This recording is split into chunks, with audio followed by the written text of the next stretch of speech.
मोमन मेरी बुद्धि ले करी हर को अनुकूल, ले त्रिलोक की साहिबी दे धतूरे को फूल। हर हर महादेव। ओम नमः शिवाय। आज सोमवार का दिन है और सोमवार का दिन भोलेनाथ और माँ पार्वती को समर्पित हैं। भोलेनाथ के जो भक्त सच्चे दिल से हर सोमवार का व्रत करते हैं, उनकी कथाएं सुनते हैं, तो भोलेनाथ प्रसन्न होकर उनकी सारी मनोकामनाएं पूरी की जाती हैं। भोलेनाथ को प्रसन्न करना बहुत आसान होता है, इसीलिए इनको भोलेनाथ कहते हैं। मेरे प्यारे भोलेनाथ के भक्तों, इस वीडियो में आप सुनेंगे सोमवार की व्रत कथा और शिव चालीसा। अगर आपको कथा पसंद आए तो इस वीडियो को लाइक ज़रूर कीजिएगा और चैनल को सब्सक्राइब करना मत भूलिएगा। चलिए कथा को शुरू करते हैं।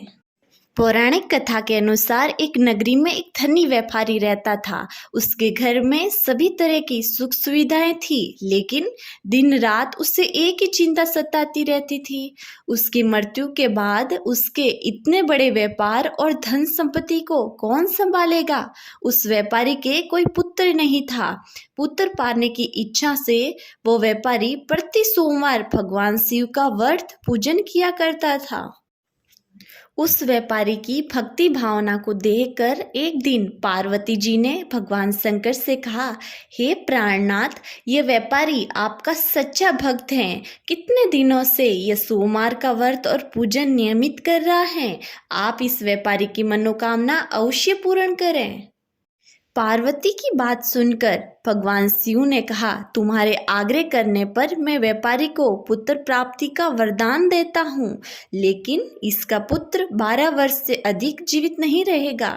भगवान शिव ने सौपन में उस व्यापारी को दर्शन देकर उसे पुत्र प्राप्ति का वरदान दिया और उसके पुत्र के 12 वर्ष तक जीवित रहने की बात बताई। भगवान के वरदान से व्यापारी को खुशी भी हुई, लेकिन पुत्र की अल्प आयु की चिंता ने उसकी खुशी को नष्ट कर दिया। व्यापारी पहले की तरह सोमवार का विधिवत व्रत करता रहा। कुछ महीने बीत जाने तक व्यापारी की पत्नी ने गर्भ धारण किया। 9 महीने पश्चात उसके घर पुत्र उत्पन्न हुआ। पुत्र जन्म से व्यापारी के घर में खुशियां ही खुशियां छा गई। बहुत धूमधाम से पुत्र जन्म का समारोह मनाया गया, लेकिन व्यापारी को पुत्र जन्म की अधिक खुशी नहीं हुई, क्योंकि उसे पुत्र की अल्प आयु का रहस्य पता था। व्यापारी ने पुत्र की अल्प आयु का रहस्य घर में किसी को नहीं बताया। विद्वान ब्राह्मण ने उस पुत्र का नाम अमर रखा। जब उस व्यापारी का पुत्र 12 वर्ष का होने को था तो उसने शिक्षा के लिए उसे बनारस भेजने का निश्चय किया। व्यापारी ने अपने साले को बुलाकर, दीपचंद, अमर को बनारस छोड़ आओ, यहाँ वहाँ रहकर शिक्षा प्राप्त करेगा। व्यापारी ने दीनचंद को बहुत सारा धन देकर अमर के साथ विदा किया। रास्ते में जहाँ भी अमर और दीपचंद रात्रि में विश्राम के लिए ठहरते, वहीं यज्ञ करते और ब्राह्मणों को भोजन कराते थे। लंबी यात्रा के बाद अमर और दीपचंद एक बड़े नगर में पहुंचे। उस नगर के राजा की कन्या के विवाह की खुशी में पूरे नगर को खूब सजाया गया था। निश्चित समय पर बारात आ गई, लेकिन वर के एक आंख से काना होने के कारण वर का पिता बहुत चिंतित था। उसे इस बात का भय सता रहा था कि राजा को वर के काना होने का पता चलने पर कहीं वो विवाह करने से इनकार न कर दे। अगर राजा ने इनकार कर दिया तो बारात को वापस ले जाना पड़ेगा। यदि ऐसा हुआ तो उसकी बहुत बदनामी होगी। वर के पिता ने व्यापारी के बेटे अमर को देखा तो उसके मस्तिष्क में एक विचार आया। उसने सोचा, क्यों ना इस लड़के को दूल्हा बनाकर राजकुमारी से विवाह कर दूं। विवाह के बाद इस लड़के को धन देकर विदा कर दूंगा और मैं राजकुमारी को अपने घर ले आऊंगा। वर के पिता ने अमर और उसके मामा दीपचंद से बात की। दीपचंद ने धन मिलने के लालच में वर के पिता की बात स्वीकार कर ली। अमर को दूल्हे के वस्त्र पहनाकर राजकुमारी चंद्रिका से उसका विवाह करा दिया। राजा ने बहुत सारा धन देकर राजकुमारी को विदा किया। अमर ने वहां से लौटते समय राजकुमारी को देखा तो उसकी भोली सूरत देखकर सच्चाई छिपा नहीं सका। उसने राजकुमारी की ओढ़नी पर लिख दिया, राजकुमारी, तुम्हारा विवाह तो मेरे साथ हुआ था। मैं शिक्षा प्राप्त करने बनारस जा रहा हूँ। अब तुम्हें जिस नवयुवक की पत्नी बनना पड़ेगा वह एक आंख से काना है। सुबह उठने पर राजकुमारी ने अपनी ओढ़नी पर लिखा हुआ पढ़ा तो उसने शोर मचा दिया उस काने लड़के के साथ जाने से इनकार कर दिया। राजा ने सब बातें जानकर राजकुमारी को महल में रख लिया। उधर अमर अपने मामा दीपचंद के साथ बनारस पहुंच गया। अमर ने गुरुकुल में पढ़ना शुरू कर दिया। जब अमर की आयु 12 वर्ष की पूरी हुई तो उसने एक यज्ञ किया।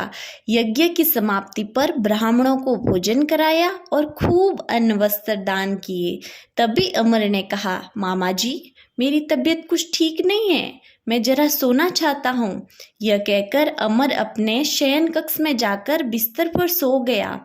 शिवजी के वरदान के अनुसार सोते सोते अमर के प्राण पखेरु उड़ गए। सूर्योदय होने पर अमर को मर्त देखकर मामा रोने पीटने लगा। आसपास के लोग भी एकत्र होकर दुख प्रकट करने लगे। विलाप के स्वर समीप से गुजरने वाले भगवान शिव और पार्वती ने भी सुने। पार्वती जी ने भगवान शिव से कहा, हे प्राणनाथ, मुझे ये रोने के स्वर सहन नहीं हो रहे हैं, आप इस व्यक्ति के कष्ट अवश्य दूर करें। भगवान शिव ने पार्वती के साथ अदृश्य रूप में समीप जाकर अमर को देखा तो पार्वती जी से बोला, यह तो उसी व्यापारी का पुत्र है। मैंने इसे 12 वर्ष की आयु का वरदान दिया था। इसकी आयु पूरी हो गई है तो उसके प्राण पखेरु उड़ गए हैं। माँ पार्वती ने शिवजी से निवेदन किया, हे प्राणनाथ, आप इस लड़के को जीवित करें, नहीं तो इसके माता पिता पुत्र की मृत्यु के कारण रो रो कर अपने प्राणों का त्याग कर देंगे। इस लड़के का पिता तो आपका परम भक्त है, वर्षों से सोमवार का व्रत करते हुए आपको भोग लगा रहा है। पार्वती के आग्रह करने पर भगवान शिव ने उस लड़के को पुनः जीवित कर दिया। अमर को पुनः जीवित देख सभी वहां पर खुशी से भर गए और सारा वातावरण खुशियों से भर गया। अमर अपने मामा दीपचंद के साथ वापस अपने नगर की ओर चल दिया। दोनों चलते हुए उसी नगर में पहुंचे जहां अमर का विवाह हुआ था। उस नगर में भी अमर ने यज्ञ का आयोजन किया। समीप से गुजरते हुए नगर के राजा ने यज्ञ का आयोजन देखा। राजा ने अमर को तुरंत पहचान लिया। यज्ञ समाप्त होने पर राजा अमर और उसके मामा को महल में ले गया और कुछ दिन में उन्हें महल में रखकर बहुत सारा धन वस्त्र देकर राजकुमारी के साथ विवाह कर दिया। रास्ते में सुरक्षा के लिए राजा ने बहुत से सैनिकों को भी साथ भेजा। इधर व्यापारी ने अपनी पत्नी के साथ अपने को एक कमरे में बंद कर दिया था। भूखे प्यासे रहकर दोनों अमर की प्रतीक्षा कर रहे थे। उन्होंने प्रतिज्ञा कर रखी थी, यदि उन्हें अपने बेटे के मृत्यु के समाचार मिला तो दोनों अपने प्राण त्याग देंगे। दीपचंद ने नगर में पहुंचते ही एक दूत को घर भेजकर अपने आगमन की सूचना भेजी। अपने बेटे अमर को जीवित वापस लौटने की सूचना से व्यापारी बहुत प्रसन्न हुआ। वह अपनी पत्नी और मित्रों के साथ नगर के द्वार पर पहुंचा। अपने बेटे के साथ पुत्र वधू राजकुमारी चंद्रिका को देखकर व्यापारी की खुशी का कोई ठिकाना नहीं रहा। उसने अमर को छाती से लगाकर बहुत प्यार किया। उसी रात भगवान शिव ने स्वप्न में आकर कहा, हे श्रेष्ठी, मैंने तेरे सोमवार के व्रत करने और व्रत कथा सुनने से प्रसन्न होकर तेरे पुत्र की आयु को बढ़ा दिया है। व्यापारी बहुत प्रसन्न हुआ। सोमवार के व्रत करने से व्यापारी के घर में खुशियां ही खुशियां लौट आई थी। शास्त्रों में लिखा है कि जो स्त्री पुरुष सोमवार का विधिवत व्रत करते हैं और व्रत कथा सुनते हैं, उनकी सभी इच्छाएं पूरी होती हैं।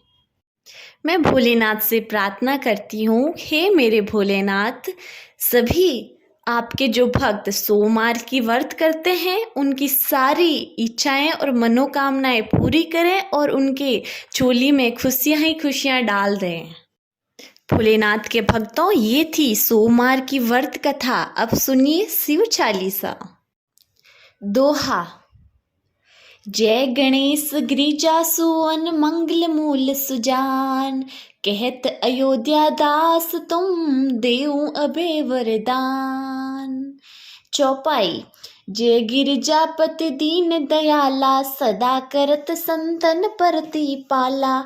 भाल चंद्रमा सोहतनी के, कानन कुंडल नागफनी के। अंग गौर सिर गंगे बहाए, मुणमाल तन सार लगाए। वस्त्र खाल बागंबर सोहे, छवि को देख नागमणि मोहे। मैना मातु की हुए दुलारी, वाम अंग सोहत छवि न्यारी। करति शूल सोत छवि भारी, करत सदा शत्रुघ्न सहकारी।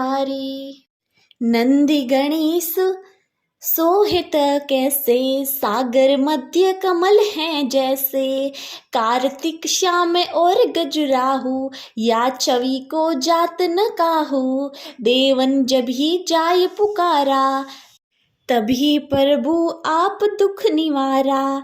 किया उपद्रव तारक भारी, देवन सब मिली तुम्ही जुगहारी। तुरत सडानन आप पठाऊ, लव निमेष में मरि गिर आहू। आप जलंधर असुर सहारा, सुयस तुम्हारा विदित संसारा। त्रिपुरासुर संयुत मचाही, सभी कृपा कर लीन बचाई। किया तपी भारी, पूर्व पर गया तासु पुरारी। दानिन मह तुम सम को हो नाई, अकहत अनादि भेद नहीं पाई। पकटी उदती मथन में ज्वाला, जरे सुरासुर भय वियाला। किन दया ते करी सहाई, नीलकंठ तब नाम कहाई। पूजन रामचंद्र तब कीना, जीत के लंक विभीषण दीना। सास कमल में हो रे धारी, किने परीक्षा तभी पुरारी। एक कमल पर भूरा को कोई, कमल नैन पूजन सोई। कठिन भक्ति देह की प्रभु शंकर, भय प्रश्न दिए इच्छित वर। जय जय अनंत अविनाशी, करत कृपा सबके घटवासी। दुष्ट सकल नीत मोहि सता, भरमत रहे मुहि चैन न आवे। त्राहि त्राहि में नाथ पुकारो, यही अवसर मुहि आन उबारो। ले त्रिशूल शत्रुन को मारो, संकट से मुहि आन उबारो। मातु पिता भ्रांता सब कोई, संकट में पूछत नहीं कोई। स्वामी एक है आस तुम्हारी, या कहूर अब संकट भारी। धन निर्धन को देत सदाही, जो कोई जाचे वो फल पाही। स्तुति के ही विधि तुम्हारी, समूह नाथ अब चूक हमारी। शंकर हो संकट के नासन, मंगल कारण विधन विनाशन। योगी यति मुनि ध्यान लगावे, नारद सारद शीस न आवे। नमो नमो जय नमः शिवाय, सुर ब्रह्मादिक पार न पाए। जो ये पाठ करे मन लाई, तापर होत हैं शंभु सहाई। हिरनियों को जो कुह अधिकारी, पाठ करे सो पावन हारी। पुत्रहीन कर इच्छा जोही, निष्ठ शिव प्रसाद तै होही। पंडित त्रयोदशी को लावे, ध्यान पूर्वक होम करावे। धूप दीप नैवेद्य चढ़ावे, शंकर सन्मुख पाठ सुनावे। जन्म जन्म के पाप नसावे, अनंत वास शिवपुर में पावे। कहे अयोध्या आस तुम्हारी, जानी सकल दुख हुरहु हमारी। दोहा। नित्य नेम कर प्रातः ही, पाठ करो 40। तुम मेरी मनोकामना पूर्ण करो जगदीश। मगसर छठी हेमंत ऋतु, संवत 64 जान। स्तुति 40 शिव ही, पुर किने कल्याण। हर हर महादेव, बोलिए भोलेनाथ की जय हो। तो प्रिय भक्तजनों, ये थी सोमवार की व्रत कथा और शिव चालीसा। मुझे पूरी उम्मीद है कि यह वीडियो आपको बहुत पसंद आई है। तो इस वीडियो को लाइक कीजिए और चैनल पर नए हैं तो सब्सक्राइब कीजिए। मिलते हैं अगली वीडियो में, तब तक के लिए जय भोलेनाथ।